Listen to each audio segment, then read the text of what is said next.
apa nih? Mau tahu dong khasiat dari kunyit? Mau tahu banget atau mau tahu aja? Kalau mau tahu banget, oke, simak video berikut ini. Halo Sobat Herbal, selamat datang di dunia tanaman obat. Kali ini kita akan menjelajahi salah satu bintang di dunia tanaman herbal, yaitu tanaman kunyit. Siapa sih yang tidak mengenal dengan rempah yang berwarna kuning cerah ini? Mari kita mulai kuak tuntas fakta menarik mengenai tanaman kunyit ini. Kunyit atau nama lainnya Curcuma domestica adalah tanaman dari keluarga Zingiberaceae. Tanaman ini tumbuh subur di daerah tropis dan dikenal karena rimpangnya yang kaya akan khasiat. Tanaman kunyit ini memiliki morfologi yang sangat unik loh teman-teman. Di antaranya, tanaman kunyit ini mempunyai batang, bisa dilihat di gambar ini. Nah, batangnya itu semu, kemudian tegak, kemudian bulat, berwarna hijau kekuningan, dan dapat mencapai tinggi 75-100 cm. Kemudian, batang ini tersusun dari pelepah daun yang saling menutupi. Dan yang kedua, tanaman kunyit ini memiliki daun, dapat dilihat di gambar ini. Nah, daunnya itu berbentuk lancet, panjangnya 10-40 cm dan lebarnya 8-12 cm dengan ujung yang meruncing dan tepi yang rata. Baik, yang ketiga, terdapat bunga, dapat dilihat di gambar ini.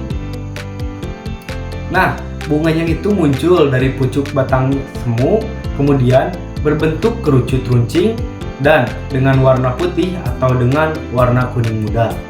Dan yang terakhir, terdapat rimpang, bisa dilihat di sini. Nah, rimpangnya itu berbentuk bulat panjang, kemudian berwarna jingga kecoklatan di luar dan kuning di dalamnya. Kemudian rimpang ini merupakan bagian yang paling sangat berharga, yaitu memiliki panjang 3-6 cm dan bulat dengan diameter sekitar 1-2 cm yang berfungsi sebagai penyimpanan cadangan makanan. Oh, tentu saja, tanaman kunyit ini memiliki khasiat dan kandungan yang terdapat di dalamnya. Mungkin yang pertama kita bahas dulu mengenai khasiat yang terdapat pada kunyit. Mungkin khasiat yang pertama yaitu bisa sebagai antiinflamasi. Nah, kandungan kurkumin efektif mengurangi peradangan dan nyeri sendi. Kemudian yang kedua, meningkatkan daya tahan tubuh, membantu sistem imun melawan infeksi. Dan yang ketiga, bisa mencegah terjadinya kanker, yaitu kurkumin dapat menghambat pertumbuhan sel kanker.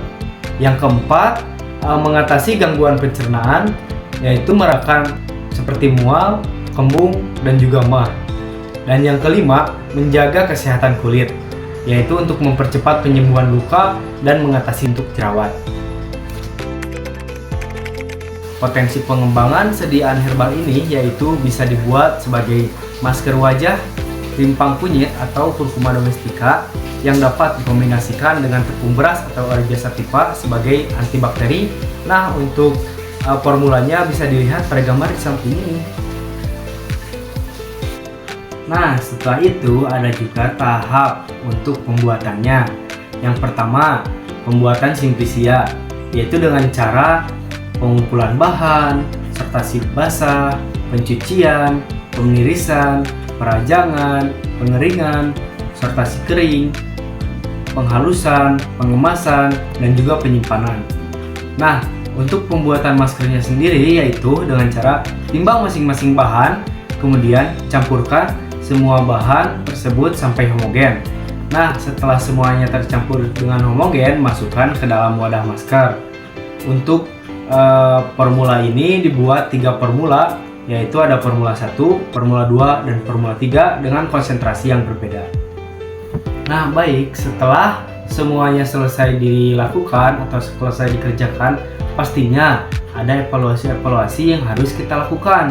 Yang pertama, ada uji organoleptik, yaitu uji yang dilakukan untuk mengetahui bau, warna dari sediaan yang kita buat. Kemudian yang kedua ada uji homogenitas, yaitu untuk mengetahui apakah sediaan yang kita buat telah homogen atau belum. Yang ketiga ada uji pH, Uji pH ini rentangnya 4,5 sampai 8 karena diperuntukkan untuk pemakaian luar, yaitu untuk di kulit. Dan yang keempat ada uji stabilitas. Uji stabilitas ini diperuntukkan untuk mengetahui apakah sediaan yang kita buat telah stabil atau belum. Dan yang terakhir ada uji aktivitas antibakteri, yaitu untuk mengetahui apakah sediaan yang kita buat benar-benar bisa untuk aktivitas antibakteri. Nah, untuk hasil aktivitas antibakteri dapat dilihat pada gambar di sini. Nah, hasilnya formula 1, formula 2, formula 3, dan kontrol positif atau menggunakan obat clindamycin memiliki aktivitas antibakteri. Sedangkan kontrol negatif yang bahannya air tidak memiliki aktivitas antibakteri. Nah, itulah penjelasan mengenai tanaman dari kunyit. Gimana? Apakah sudah paham dan bisa dimengerti? Kalau misalkan sudah, jangan lupa like, comment, dan subscribe, oke? Ditunggu perjalanan herbal selanjutnya. Dadah!